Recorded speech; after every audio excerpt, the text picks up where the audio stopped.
La CAN 2023 dans la ville de Yamoussoukro, le village du premier président de la République de Côte d'Ivoire, a été érigé en chef-lieu de sous-préfecture en 1961, capitale politique et administrative en 1983 et en chef-lieu de département en 1985.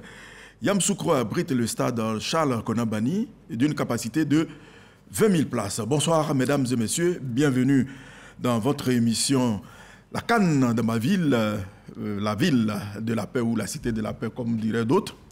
Yamoussoukro est à environ 240 km d'Abidjan. 52 minutes pour visiter la basilique Notre-Dame de la Paix, la mosquée de la Paix, les lacs aux crocodiles, le stade Charles Konabani, les infrastructures hôtelières et surtout les grandes écoles. Sur notre plateau, Sylvain Namoya, vous êtes journaliste, promoteur des sites d'information. Bonsoir. Bonsoir. Merci d'avoir accepté notre invitation. Merci, c'est moi qui vous remercie. Et M. Olivier Yao, journaliste, attaché de presse à la mairie de Yamoussoukro. Merci d'être parmi nous. Merci, toi. Messieurs, l'annonce d'un tel événement, l'événement La CAN 2023, suscite passion, engouement et mobilisation. Quelle est l'ambiance à Yamoussoukro à quelques jours de la manifestation? Bon, merci de nous inviter dans vos studios. Vous savez, ces genres de cérémonies ou de manifestations suscitent qu'il y ait au moins 3 éléments. Le premier élément, c'est un stade. Le deuxième élément, c'est des joueurs avec les arbitres. Et le troisième élément, c'est les spectateurs. Alors, quand vous regardez le premier élément, le stade a été construit. Vous l'avez dit tout à l'heure, c'est 20 000 places.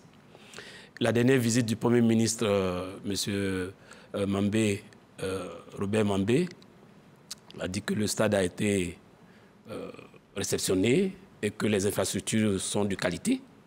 Donc, le stade a été donc réceptionné, respecte les standards internationaux. Donc, le stade est prêt. Alors, les joueurs, comme la Coupe d'Afrique commence le 13 janvier, parce que nous sommes dans la dernière semaine, et depuis le dimanche, je crois que le Maroc a ouvert le bal des arrivées. Donc, ce qu'on attend aujourd'hui, c'est les spectateurs. Et Yamoussoukro, c'est quand même 340 000 habitants. C'est quand même 50 000 habitants de population étrangère. Bon, je pense que ces populations pourront raisonnablement remplir le stade de 20 000 places. Alors, Olivier Yao, Yamoussoukro est habitué aux grandes manifestations. Le plus grand événement sportif africain, la CAN entraîne du monde, des étrangers notamment, comme il a dit. Pensez-vous que ce énième défi sera bien relevé? Oh oui, déjà, encore une fois, je voulais dire merci à la RTI de nous donner également cette occasion de dire les choses telles qu'elles sont constituées depuis Yamoussoukro. Et nos remerciements déjà vont également à l'endroit du président de la République qui a effectivement mis les moyens qui convenaient pour réussir cette CAN et inscrit la réussite de cette CAN dans la dynamique des organisations internationales du football ivoirien. Alors ici, à Yamoussoukro, il faut dire que cette CAN est la bienvenue pour permettre à Yamoussoukro de démontrer sa culture d'hospitalité, sa culture de ville capitale politique ivoirienne, à l'ensemble de tous les supporters qui vont fouler le sol de Yamoussoukro dès ce soir et jusqu'à demain également. Donc c'est une fête qui sonne vraiment dans l'esprit de tous les Yamoussois et Yamoussoises à Yamoussoukro. La mobilisation, c'est un constat. Et chacun fait avec son petit génie ce qu'il peut déjà donner pour créer les conditions d'accueil minimum et bon enfant à l'ensemble de tous les supporters qui arrivent. Et je pense que les choses sont bien parties pour que ce soit une fête au soir du 13. Alors, première ville ivoirienne à être inscrite au patrimoine de l'UNESCO, Yamoussoukro a ceci d'exceptionnel, c'est larges et longues avenues. Il y a quelque temps dégradé. Aujourd'hui, c'est un vieux souvenir avec le bitumage de ses artères. Messieurs. Oui, c'est vrai. Depuis 2019, je crois que les premiers travaux ont été lancés par le président de la République lui-même, qui était à Yamoussoukro, qui a fait le constat avec tous les habitants de Yamoussoukro que la ville était, en tout cas les voies de la ville étaient suffisamment dégradées. Il ne ressemblait plus vraiment à ce qu'on pourrait appeler une ville capitale. Donc les travaux ont été lancés en 2019 avec près de 37 milliards. Mais aujourd'hui, vraiment, je peux vous dire que Yamoussoukro a retrouvé son lustre d'antan, ne serait-ce qu'au niveau des voies. Et d'ailleurs, allant dans le même sens, justement, les lacs, pour ne pas dire les 13 lacs artificiels, viennent eux aussi d'être réhabilités, parce qu'il fut un temps où il y avait les jacinthes d'eau, les salades d'eau douce, qui avaient envahi pratiquement toutes les surfaces de ces lacs-là. Mais aujourd'hui, ça a été curé par le CIAPOL, le Centre Antipollution. Et aujourd'hui, Yamoussoukro et ces lacs respirent vraiment la santé. Alors, la ville a donc refait sa toilette, il a dit. Oui, justement, Yamoussoukro, aujourd'hui, c'est un mauvais vilain souvenir, on ne peut plus parler de ça. Victorien Ngoa, si vous arrivez aujourd'hui à Yamoussoukro, vous allez tout de suite vous inscrire dans la dynamique de ceux qui pensent que Yamoussoukro est conséquemment établi pour recevoir les compétences du transfert de la capitale. Exactement. Nous avons des voiries refaites, nous avons le minimum des infrastructures réunies pour accueillir effectivement les compétences de la capitale politique ivoirienne. À Yamoussoukro, aujourd'hui, avec l'avènement de cette CAN, nous avons bénéficié d'une centaine quand même de kilomètres de bitume et aussi de réfection. Il n'y a plus question de penser que Yamoussoukro donne une image aujourd'hui dégradante, parce que le président de la République n'a pas voulu lésiner sur les moyens pour créer les conditions qui convenaient pour rendre Yamoussoukro le lustre qui convenait hier. Donc on peut dire que les supporters qui vont venir à Yamoussoukro vont se sentir dans une ville réellement capitale. Bien sûr, la ville a refait sa toilette, investissement justement à saluer. Quelle est la situation des artères reliant la capitale aux villages et autres localités du périmètre de Yamoussoukro, mais aussi les grandes villes? Parlons de Yamoussoukro. Oui, vous savez que déjà Abidjan jusqu'à Yamoussoukro, c'est l'autoroute. Cette autoroute qui a été d'ailleurs refaite, puisqu'il y avait quelques soucis avec les véhicules, avec les accidents, etc.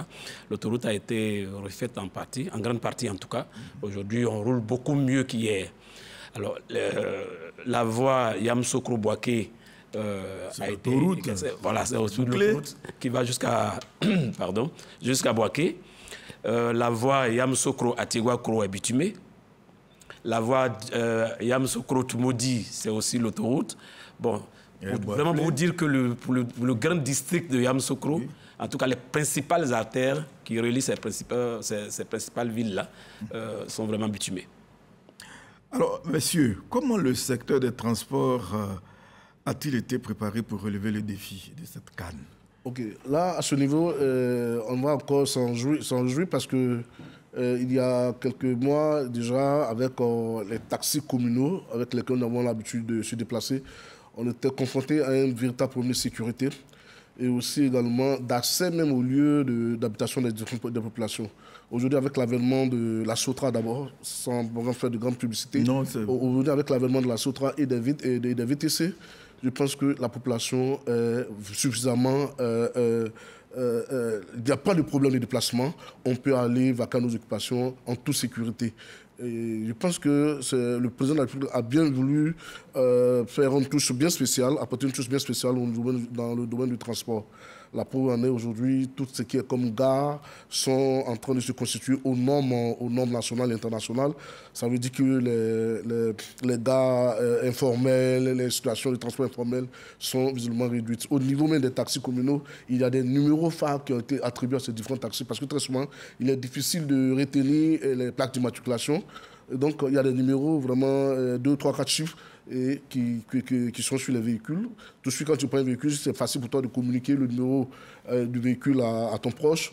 Il y a également les tracés GPS également. Donc, c'est dit à la faveur de la CAN, quelque chose a été fait, un travail énorme a été fait au niveau du transport pour permettre de garantir la sécurité routière et aussi des populations. Les taxis communaux surtout, ont-ils été bien sensibilisés et quelles sont les dispositions aussi pratiques pour gérer la fluidité? Oui, il y a le problème des taxis communaux. On aura beaucoup de visiteurs. Oui, les taxis communaux. Vous savez, la sensibilisation, c'est tous les jours. C'est tous les jours. Mais au-delà même des taxis communaux, la préoccupation, me semble-t-il, c'est au niveau des motocyclistes. Parce que beaucoup encore continuent de rouler sans casque. Sans casque. Et pour un événement aussi important, Je voulais vraiment profiter de votre antenne pour demander ou attirer l'attention de nos autorités pour que quelque chose soit fait. Deuxième élément, c'est au niveau des feux tricolores. Il y a des axes, il y a des carrefours, comme le carrefour du Bas-Vert au 220, où il y a beaucoup d'accidents. Je pense qu'il faut profiter de ces genres d'événements pour y installer des feux tricolores, comme dans beaucoup d'autres carrefours, pour que justement il y ait moins d'accidents, parce que là, c'est la canne de l'hospitalité. Nous sommes venus nous réjouir, vraiment, nous ne sommes pas venus pour pleurer, pour parler comme l'autre. Alors, on va repartir en régie pour une immersion sur la ville de Yamoussoukro.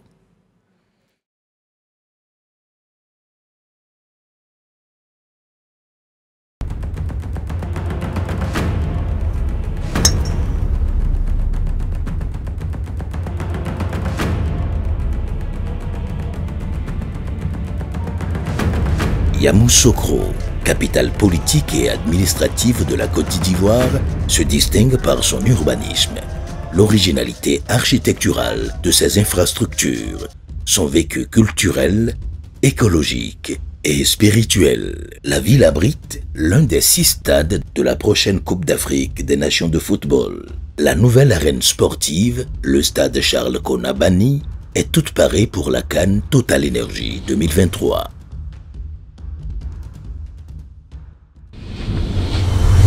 236 km séparent Abidjan, la capitale économique, de Yamoussoukro, la capitale politique et administrative du pays. Située presque au centre de la Côte d'Ivoire, la ville de Yamoussoukro, en pays baoulé, est reliée au reste du pays par un aéroport international et un vaste réseau routier qui dessert toutes les autres régions. Particularité de cette ville, de larges artères qui facilitent la circulation et le transport. Yamoussoukro, littéralement le village de Yamousso, est le village natal de Félix Houphouët-Boigny, premier président de la République et père fondateur de la Côte d'Ivoire moderne. Yamoussoukro est un véritable joyau qui a été posé par le président Félix Houphouët-Boigny au cœur de la Côte d'Ivoire. Mondialement connu pour cet édifice, la basilique Notre-Dame de la Paix, qui est le plus grand édifice religieux au monde, Yamoussoukro dégage le parfum particulier d'une ville verte, portée vers la paix, la religion et l'écologie. La basilique est visible sous tous les angles et est complémentaire de l'action de la Fondation Félix Houphouët-Boigny pour la recherche de la paix, une institution qui abrite le prix UNESCO pour la recherche de la paix depuis 1990 et dont le dernier récipiendaire en date est la chancelière allemande Angela Merkel, décorée ici même à Yamoussoukro en 2023.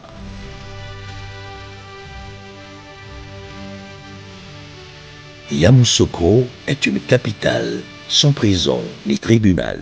Joueur, on lui aurait attribué le titre du fair play. Yamoussoukro abrite plusieurs infrastructures comme le palais présidentiel et la résidence de Félix Houphouët-Boigny, qui deviendra bientôt un musée ouvert au grand public. Yamoussoukro tient aussi l'un des plus grands barrages hydroélectriques de Côte d'Ivoire, le barrage de Kossou, situé à une trentaine de kilomètres. Yamoussoukro, c'est aussi et surtout le parc animalier d'Abokouamekro. Cette réserve a été créée pour contribuer au développement touristique de la région de Yamoussoukro. Pendant la CAN, après avoir visité toutes ces infrastructures qui sont dans la ville de Yamoussoukro, la réserve de faune d'Abokouamekro est le lieu idéal pour venir passer la journée en famille ou avec des amis pour rester dans la nature et partager, faire un pique-nique, faire du fitness et aussi observer ce très beau paysage qui va... Immersion dans la ville de Yamoussoukro. Tout à l'heure, vous parliez des motocyclistes. Quelles sont les consignes et précautions, surtout à ces derniers, et puis même aux populations, pendant cette compétition? Les consignes avec la police. Ok. Je pense que, comme vous venez de voir, les supporters qui vont venir par milliers ne vont pas s'ennuyer. À Yamoussoukro, tout est déjà prêt pour accueillir ces milliers de supporters qui ont foulé le sol de la capitale politique ivoirienne. Au niveau également de la sécurité, Je pense que c'est une situation qui déjà nous donne déjà à dormir tranquille sur nos lauriers parce qu'il n'y a pas grand-chose, il n'y a rien, nous a déjà rassuré les forces de l'ordre. Je voulais du passage saluer le quai divisionnaire major Binaté Issou qui, avec ses hommes, ont mis tout ce qu'il faut, tout l'arsenal qui convient pour créer des conditions de sécurité vraiment garanties. Alors, je voudrais ajouter à ce que Olivier a dit, les jours de Cannes, il y a moins de soucis. Parce que Yamoussoukro, contrairement à Bouaké ou Abidjan, a un stade assez isolé de la ville. Donc les jours de Cannes, il y a le cordon de sécurité est tel qu'il est difficile d'y arriver à pied même. À plus forte raison à moto, à vélo ou en voiture. Quand vous dites difficile, vous parlez de la distance. Oui, ça veut dire qu'il y a un cordon de sécurité. Qui est fait de telle sorte qu'on ne peut pas faire n'importe quoi. Voilà, on peut faire n'importe quoi. Maintenant, c'est les jours où il n'y a pas de canne, puisque là la circulation est normale, il va falloir justement que les forces de sécurité, de défense de sécurité, redoublent de vigilance pour que, ne serait-ce que pour les motocyclistes, ils puissent avoir au moins des casques. Absolument. Voilà, c'est surtout ce qui est important. Alors, les grandes villes, tout à l'heure, on parlait des artères qui relient Yamoussoukro aux grandes villes. Est-ce que ces grandes villes ont-elles été impliquées dans la mobilisation et l'accueil de nos visiteurs? Les villes aux alentours de Yamoussoukro, je veux dire. Justement, à Yamoussoukro, il y a d'abord la structure de cette fête, grande fête sportive. Il y a le Colocan qui est présidé par le préfet de région. Et le vice-président, c'est le maire Kwasi Kwame Patrice. Alors, Kwasi Kwame Patrice est également le président du comité de mobilisation. Alors, il a mis, pour la circonstance, il a fait asseoir des commissions dans tous les villages, dans les quartiers de la commune. Et ces différentes commissions ont pour rôle, et chaque jour, de créer, faire la mobilisation, inscrire la fête de la Canne dans l'esprit des populations, même celles qui sont dans les villages, dans les campements, pour que tout ceci soit présent à ce grand rendez-vous pour ensemble accueillir nos autres qui seront là pendant les 2 semaines de Canne qui auront lieu à Yamoussoukro. Oui, je voulais juste ajouter qu'il y a certaines zones qui ont été identifiées par le Colocan, qui sont des zones d'animation. Et en août dernier, il y a eu l'hymne de la Canne qui a été retenu. L'hymne de la Canne pour Yamoussoukro. Pour Yamoussoukro. Pour Yamoussoukro. Yamoussoukro a son hymne de la Canne. Oh. Les présélections ont eu lieu avec une centaine de personnes, de participants. Et les personnes censées, dont on estime que les œuvres sont meilleures, parce qu'il y a les chanteurs, mais il y a aussi les œuvres d'art. Bien sûr. Voilà. Donc tout ça a été retenu pour que ils participent à ces comités d'animation dans les différents quartiers. Voilà. Et beaucoup d'artistes sont prévus justement, des artistes confirmés, qui vont sillonner tous les quartiers, tous les jours de la Canne, pour qu'il y ait cette ambiance particulière au niveau de Yamoussoukro. On ajoute à cela également les sections dans les lycées et collèges. Dans les lycées et collèges également, la mairie a procédé à des recrutements de bénévoles. Donc, il y a des commissions qui sont dans les lycées et collèges pour chaque jour travailler à la mobilisation de leurs pairs. Le district sanitaire de Yamoussoukro compte en dehors du centre hospitalier régional 30 structures sanitaires publiques, dont 4 dans la sous-préfecture de Yamoussoukro et 33 structures privées. Le taux de couverture sanitaire du département est à plus de 90%. C'est rassurant pour la circonstance. Oui, en effet. C'est rassurant et bon, la prière c'est que les gens ne souhaitent pas que les gens tombent malades et que les joueurs ne soient pas blessés. Et puis la CAF a prévu un dispositif sanitaire au sein même du stade. Justement, à ce niveau également, au sein du stade Chakura Moni, il y a 4 dispensaires. Voilà, 4 infirmeries. Et donc, effectivement, aussi au niveau du centre du CHR de Yamoussoukro, le plateau technique a également été amélioré. Voilà, amélioré. Et, voilà, et les hommes, les techniciens de la santé également nous ont fait savoir qu'un séminaire a été organisé également à Abidjan pour venir renforcer les capacités, pour répondre aux exigences sanitaires durant ce temps de Cannes. Et c'est ce qui a été fait. Dans le cadre de l'hospitalité, c'est aussi l'hygiène. Comment se passe la collaboration avec la NAGED qui mène déjà le combat à travers sa nouvelle politique de lutte contre l'insalubrité? Oui, je pense que c'est un des défis aussi à relever parce que avant la CAN, on avait pas mal d'immondices. D'immondices, un peu voilà, partout dans les marchés, dans marchés. nos quartiers. Je pense que depuis un certain temps quand même, on sent les efforts justement pour embellir la ville, pour enlever les ordures. Et tout le mal qu'on leur souhaite, c'est qu'il n'y ait pas de dépôt d'ordures durant justement cette CAN. Alors là, oui, effectivement, c'est un constat, bien malheureux, mais c'est un constat. Et quand on regarde également la dimension de la CAN que le président de la République s'est donnée, on ne pouvait pas aussi assister à une CAN avec des baraques un peu partout et tout.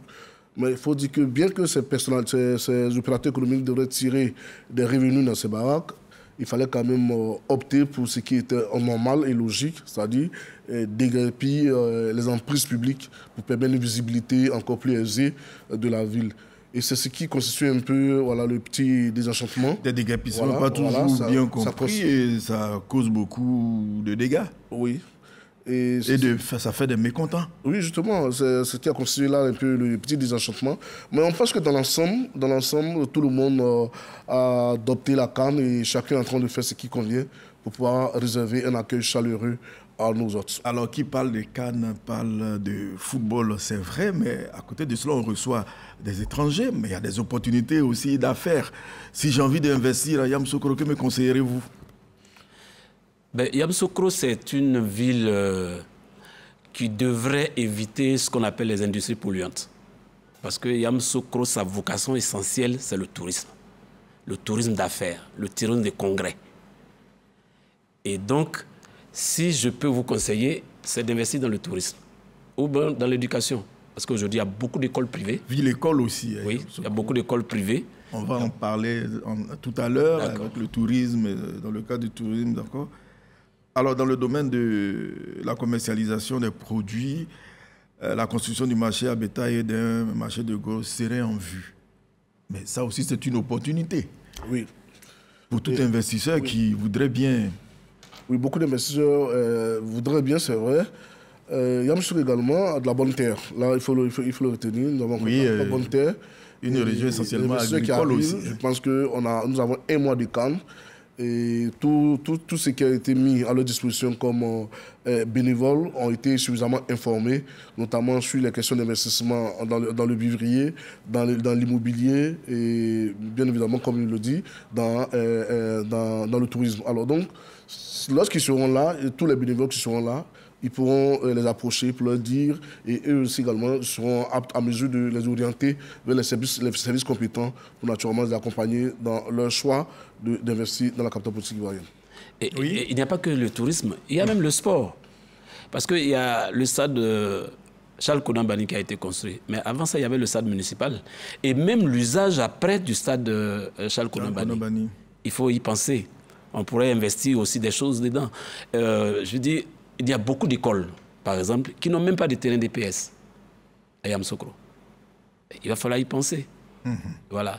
Moi, je vis, par exemple, en Chine, vous avez ces genres de structures privées où les populations vont faire leur sport et ils payent. Voilà. Donc aujourd'hui, je ne sais pas quel est l'usage conférable du stade Charles Konan Banny, mais on faudrait penser pour que justement l'État ne soit plus obligé d'y investir encore de l'argent pour son entretien. Parce qu'on a un gros problème dans notre pays, c'est l'entretien. Construire des infrastructures, mais l'entretien souvent ne suit pas. L'approvisionnement. Oui. Effectivement, à ce niveau-là, ça me rappelle un peu l'expérience du Cameroun où on a parlé du phénomène de l'éléphant blanc. Et il faut investir, c'est déjà bon, mais après la CAN, il faut quand même créer les conditions de pouvoir pérenniser ces infrastructures. Sinon, l'entretien même va coûter à l'État de Côte d'Ivoire. Et si on ne crée pas les conditions pour que ces infrastructures soient utilisées pour générer des revenus, c'est clair qu'on va assister bien évidemment à ce malheureux phénomène. Je pense que ce sont des données qui sont prises en compte. Les denrées alimentaires, je sais que c'est une zone essentiellement agricole. En dehors de la population, il y a du monde qui arrive, il y a des garanties pour l'approvisionnement en denrées. Oui, pas un souci à Yamoussoukro? Je pense que ça ne devrait pas être un souci. Ça ne devrait pas être un souci parce que c'est une zone agricole. Et puis, Yamoussoukro n'est pas loin des Bois-Flés.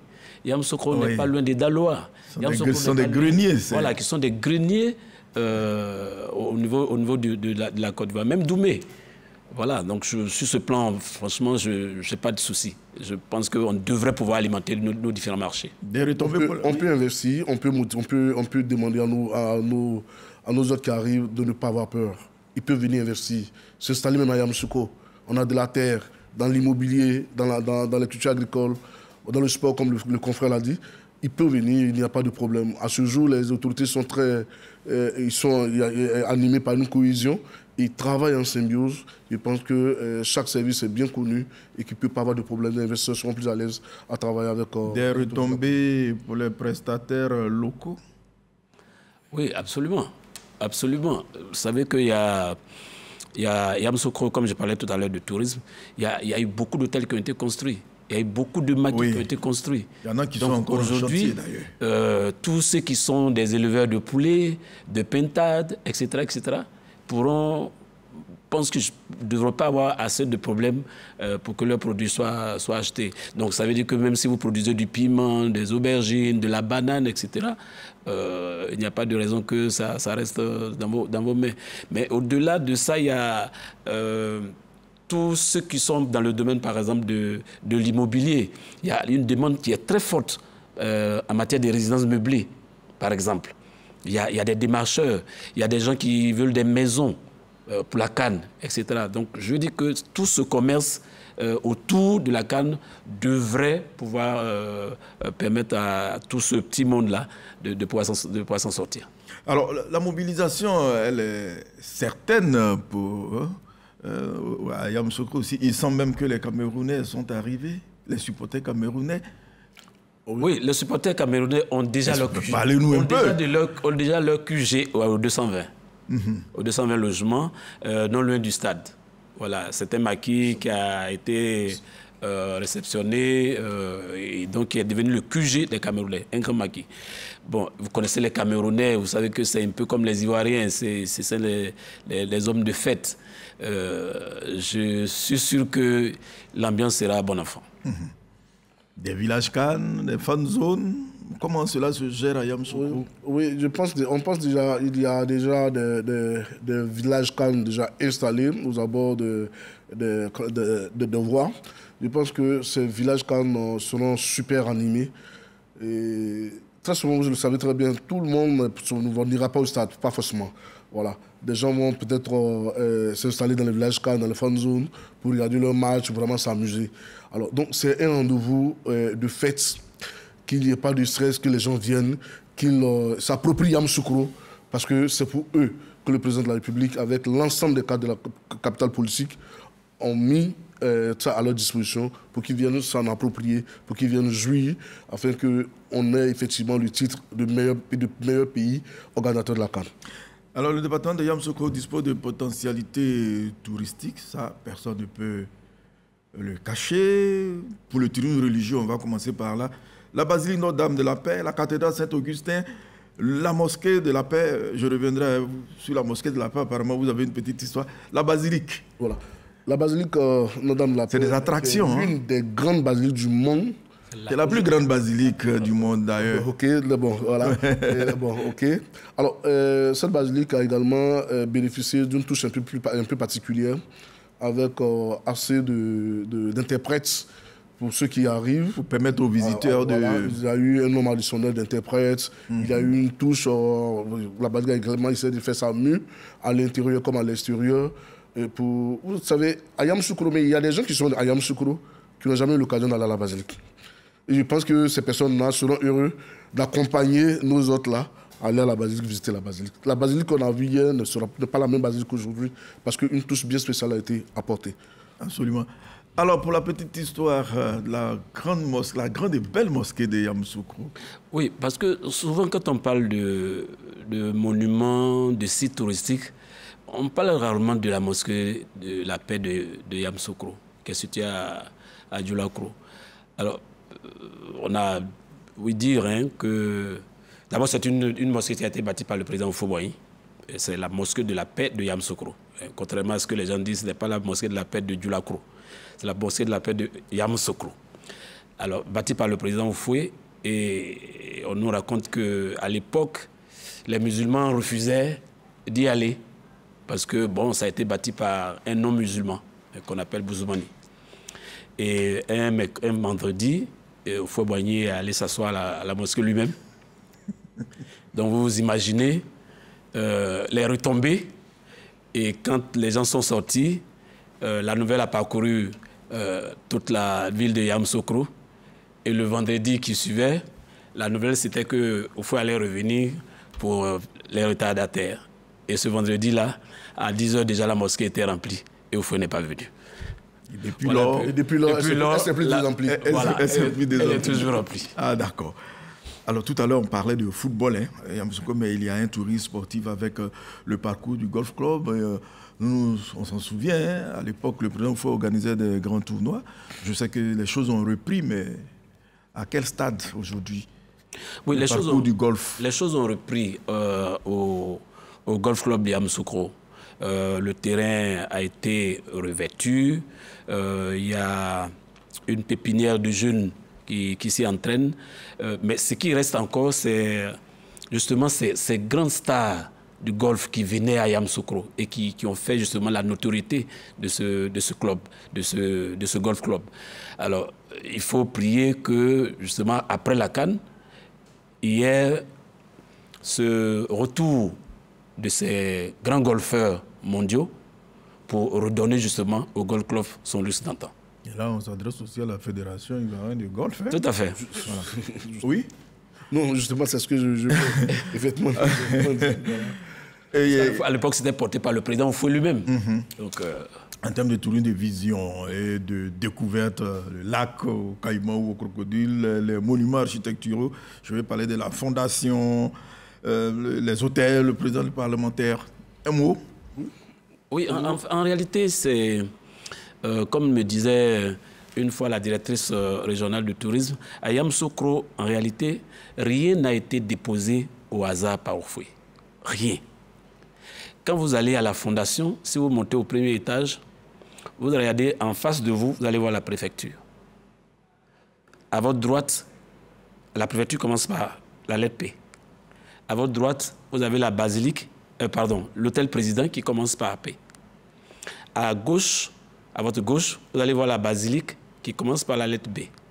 Et la fondation qui commence par la lettre F. Vous avez les initiales du président Félix Houphouët-Boigny et qui fait une croix. Donc rien ne s'est fait au hasard.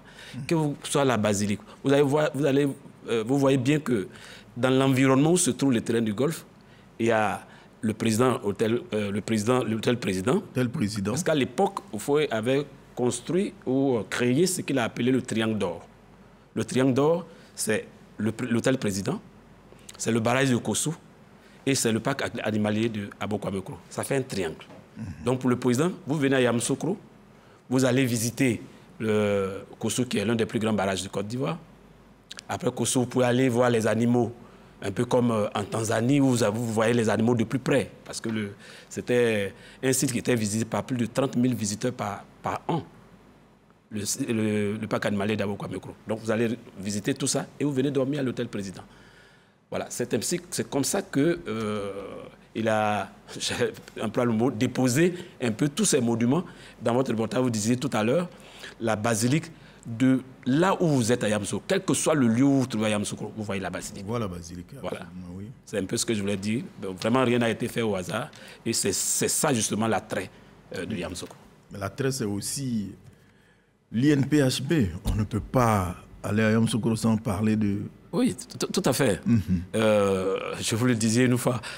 Parce que Yamoussoukro aussi a 3 vocations. Il y a le tourisme, il y a l'éducation et il y a le religieux. Donc si vous regardez bien, c'est autour de ces 3 triptyques que tourne la vision d'Houphouët. C'est-à-dire l'éducation, avec les grandes écoles comme l'INP, Bambi Adjoa, etc. Vous savez que l'INP, c'est le regroupement de toutes les grandes écoles de Yamoussoukro, l'INSTP, l'INSET, etc. Et puis, il y a le volet touristique dont je parlais tout à l'heure. Et puis, il y a le volet religieux, qui est Saint-Augustin, la basilique, la mosquée, etc., etc. Donc, voilà un peu cette vision-là. C'est pour ça que moi, je suis un peu malheureux quand j'apprends qu'il y a une cité industrielle. À l'époque. Non, une... Agropole. Non, sur la route de Zambakro. Une cité industrielle pour éviter la publicité. Avec des industries polluantes. Parce que si vous voyez un peu tout ça, cette vision, si vous mettez à côté des industries polluantes, le volet touristique, il prend un coup. Voilà. Alors, il y a la fondation. La fondation, les amphithéâtres, il y a des salles aussi, ces grands hôtels qui servent véritablement. Oui, les réceptifs hôteliers, effectivement, ont fait un travail formidable. Ils ont placé de l'espoir en cette canne. Et on espère qu'ils vont tirer les réelles retombées économiques à cette canne. Parce que beaucoup de chambres encore se sont construites sur un peu plus de 302 hôtels à Yamoussoukro. Il faut dire que 80% se sont mis dans les dispositions en fonction des normes, j'allais dire, internationales de la CAF pour héberger les supporters qui arrivent. Les hôtels ont eu la touche de propriété qui convient. Les visites ont été faites. Ça a été vraiment des visites très, très, très strictes et rigoureuses de la part de la direction régionale du tourisme. Parce que là où les gens vont dormir, c'est effectivement à partir de là qu'ils vont critiquer la Côte d'Ivoire. Donc ça a été vraiment un élément essentiel sur lequel la direction régionale du tourisme n'a pas voulu lésiner et a réellement tapé fort pour avoir des hôtels à la dimension de nos hôtes. Oui, je voulais ajouter, tout à l'heure je parlais des zones industrielles, mais je voulais ajouter qu'aujourd'hui, vous avez 19 hôtels étoilés à Yamoussoukro. Mais en plus des hôtels non étoilés, c'est plus de 3500 lits que nous avons à Yamoussoukro. Je pense que c'est suffisant pour pouvoir héberger vraiment tout ce monde qui arrive pour la CAN. Et puis ce sont des hôtels de standing vraiment, parce qu'on a eu à visiter, je ne sais pas assez de chambres, c'est vrai, mais des hôtels vraiment de standing. Alors on va s'attarder un peu sur le tourisme culturel. Effectivement, oui. L'une des difficultés des hôteliers aujourd'hui reste également aussi, on peut le dire, la qualité de l'électricité. À ce niveau également, il faut renforcer. Il faut interpeller. Parce que c'est l'une des plus régulières des hôteliers, la qualité de l'électricité et aussi de l'eau. Parce qu'un hôtel, c'est vrai, le monsieur il a créé son business, c'est propre, mais les supporters qui arrivent du Maroc, nos amis Nobo, qui vont dormir dans un hôtel où il n'y a pas de l'eau, alors il y a les baisses de tension et autres, ce n'est pas le responsable, le promoteur de l'hôtel, mais c'est plutôt la Côte d'Ivoire, l'une des images que le président de la République ne voudrait pas. Ça, ce sont des choses à corriger. Aujourd'hui, j'affirme que dans un quartier immédiat même du stade, c'est-à-dire le quartier Morofé, il y a régulièrement cette question de baisse de tension et qui n'honore pas réellement la dimension de la CAN. Alors, donc, à ce niveau-là, je voudrais interpeller également la direction générale de la CEI, de la CIE et aussi de la SODECI pour créer encore d'autres conditions pour apporter un peu plus de bonheur aux populations. Surtout qu'il y a du monde qui arrive. Bien sûr. Alors, il y aura beaucoup de pression. On revient au tourisme culturel. On va s'y attarder avec le tissage traditionnel. Je vais parler des païm baoulés, les danses. Commençons par les païm baoulés. Oui, Yamoussoukro, c'est le berceau du païm baoulé. Quand on l'étend jusqu'à Tibissou.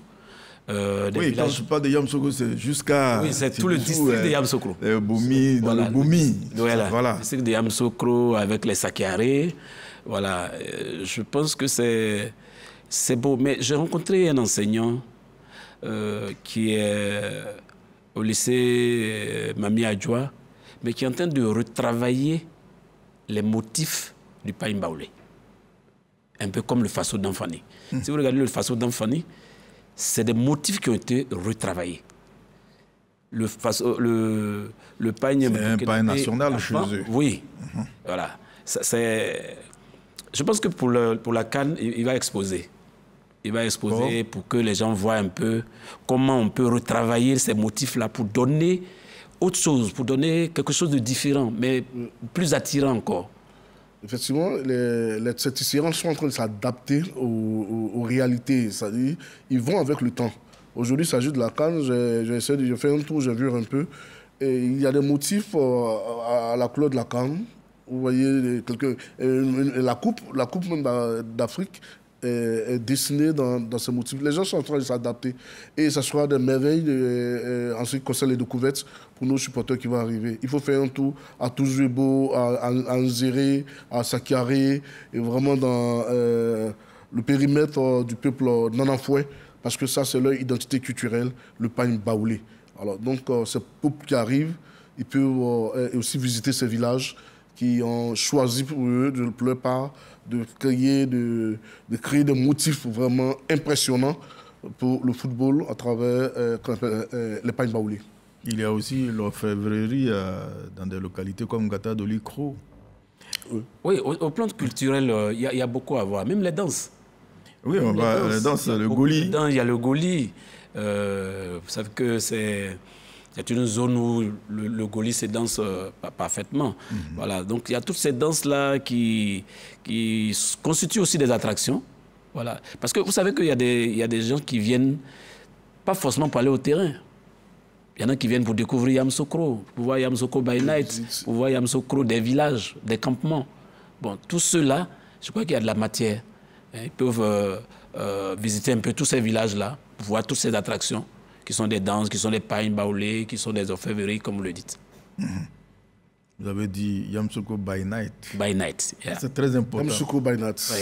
Qu'est-ce que vous offrez à nos visiteurs? Yamoussoukro by night, dans le respect des exigences de la préfecture, nous avons des maquis qui doivent jouer la musique en respectant scrupuleusement les nuisances sonores, parce que c'est vrai que nous sommes en fête, mais il y a quand même des prescriptions qui ont été faites pour ne pas déranger carrément ceux qui arrivent. Alors, donc, il y a de très grands maquis, on va pas les citer ici, de très grands maquis qui se sont construits dans les règles de l'art. D'autres ont été détruits, ils sont rentrés dans des dispositions normales. Et donc, ces maquis sont créés la nuit. Les gens ne vont pas, nos supporters, nos autres ne vont pas s'ennuyer. On pourra s'amuser jusqu'au petit matin avec de la bonne musique, de la boisson, en toute sécurité. En toute sécurité. Voilà. Yamoussoukro va donner une autre image autant la journée que la nuit. Et les Camerounais, nos frères, nos beaux, diront qu'effectivement, au Cameroun, à Yaoundé, il y en a, mais également à Yamoussoukro, il y a un peu. Oui, la nuit, il y a beaucoup de choses. Comme dirait la nuit, tous les chats sont gris. La nuit, il y a beaucoup de choses. Il y a beaucoup dans les maquis, mais il y a beaucoup aussi dans les assiettes. Et je me rappelle que le ministère du Tourisme a organisé le Festival de la cuisine, le Festival national de la cuisine, dans les 13 directions régionales du tourisme, pour découvrir les plats typiquement ivoiriens. Parce que de l'extérieur, on ne parle que de la loco et de la tiéké. Mais il y a beaucoup plus que ça. Il y a beaucoup plus que ça. Et dans ces assiettes-là, je pense que ceux qui viendront, surtout à Yamoussoukro, sauront qu'il y a autre chose que cela. Oui, ils partiront avec à l'idée des sauces vraiment de notre terroir. Ils verront le kaklou, ils verront le potropo. Voilà, je ne suis pas sûr que Victoria Ngo connaît le potropo. Le potropo, voilà, le kaklou, le kolala et le gogwassou. Le gna-gna aussi. Ils partiront d'ici avec, s'ils le souhaitent bien, nos femmes sont là. Elles vont leur apprendre à préparer le potropo, le kaklou, et ils en feront le mets principal quand ils seront à Yaoundé. C'est un message pour nos beaux. Voilà. Donc, le beau des beaux, pour parler comme l'autre. Et même pour les Sénégalais. Ils vont manger les Sénégalais. Et même pour les ils Sénégalais. sont à du tchèp, mais cette fois, ils vont goûter à ces sauces. Voilà, je suis sûr qu'ils ne vont pas venir encore en Côte d'Ivoire pour manger du tchèp. Voilà, ils vont manger autre chose. Manger du genou, manger de la tiéké, etc. Non, en matière culinaire, la Côte d'Ivoire, il n'y a rien à dire. Il y a les familles d'accueil qui se sont proposées. Voilà, justement. Voilà. Il y a les familles d'accueil qui se sont proposées à accueillir chez l'habitant. Voilà. C'est des supporters qui veulent venir connaître notre tradition, comment on salue, par exemple, en baoulé, comment on répond, comment on demande les nouvelles, et comment même le bangui s'extrait et tout ça. Alors, même si nous sommes en saison sèche, c'est vrai, mais toutes ces choses, il y a des familles qui sont disposées, qui sont proposées à accueillir des supporters, des autres pour leur apprendre. Alors, mais à qui s'adresseront ces visiteurs pour avoir accès à ces familles? Oui, nos jeunes bénévoles que nous avons recrutés, voilà, ils ont été suffisamment informés. Pour ceux qui veulent, par exemple, aller à Bokwasiko, aller chercher à rencontrer une famille. Il y a des familles qui sont là, qui disent, nous, par exemple, on a envie de recevoir des Sénégalais ici, avec c'est une petite forme d'alliance. Et comme ça, le jour où on sera au Sénégal, cette famille va se retrouver avec sa deuxième famille au Sénégal. Et ces choses-là, je me souviens une année, le président Jean Oussoukwadjo avait essayé ça. Vous savez, l'alliance est très, très, très forte dans nos cultures africaines. Et avec l'alliance, on évite beaucoup de choses, les incompréhensions inutiles, les guerres et autres. Avec l'alliance, beaucoup de choses marchent. Et donc, malheureusement, on n'a pas pu terminer cette initiative du président Jean Oussoukwadjo que je salue. Mais je pense qu'on peut essayer d'envisager ça autrement, sous une autre forme, pour créer ça. C'est très fort de voir aujourd'hui un Sénoufo qui va arriver, porter le main à un Yacouba. Ce n'est pas possible. Alors, si Sénoufo Yacouba n'est pas fait parlable, même s'il y a un problème, c'est sûr qu'ils vont trouver qu'on appelle un terrain à la mienne pour résoudre les problèmes. Donc, il faut favoriser cette alliance. Alors, on va terminer, mais on va dire un mot quand même sur comment fait-on pour visiter le lac aux crocodiles, parce que c'est une véritable attraction. Beaucoup aimeraient bien aller voir. Et c'est lequel des lacs ou lesquels des lacs, quelles dispositions faut-il prendre pour aller jeter un coup d'œil? D'abord, il y a un guide touristique à Yamoussoukro, voilà, qui peut guider le groupe. Et puis, aujourd'hui, si vous arrivez à la mairie, c'est sûr qu'on peut vous trouver quelqu'un, voilà, pour vous guider. Parce qu'au-delà, parce que l'histoire des lacs mérite d'être connue. Parce qu'il y a le lac au crocodile, mais il y a 13 lacs qui ont été... Oui. 13 lacs artificiels. Certainement que chaque lac a une petite histoire qui mérite d'être connue. Voilà. Mais je pense qu'au niveau de la mairie, c'est vraiment la porte qui pourra permettre à tous ceux qui veulent vraiment visiter la ville d'avoir une guide. Je vais ajouter un peu encore à ce que l'année vient de dire. C'est que dans les cas de transport, dans le cas Sotra, effectivement, il y a des guides qui sont dans ces cas. Voilà. Donc, comme on le rappelle là, il y a deux grands parkings, la Fondation et la place Jean-Paul II. Dès que les visiteurs seront là, ils vont garer là, sur ces parkings qui seront sécurisés par nos forces de défense. Et avec le ticket, ils pourront être transportés gratuitement jusqu'au stade à travers les cars de la Sotra. Il y a des guides dans ces cars qui pourront éventuellement les orienter. Messieurs, Yamoussoukro jouit, après vous avoir écouté, jouit d'une aura et d'une réputation qui fait d'elle l'une des capitales africaines les plus visitées au monde.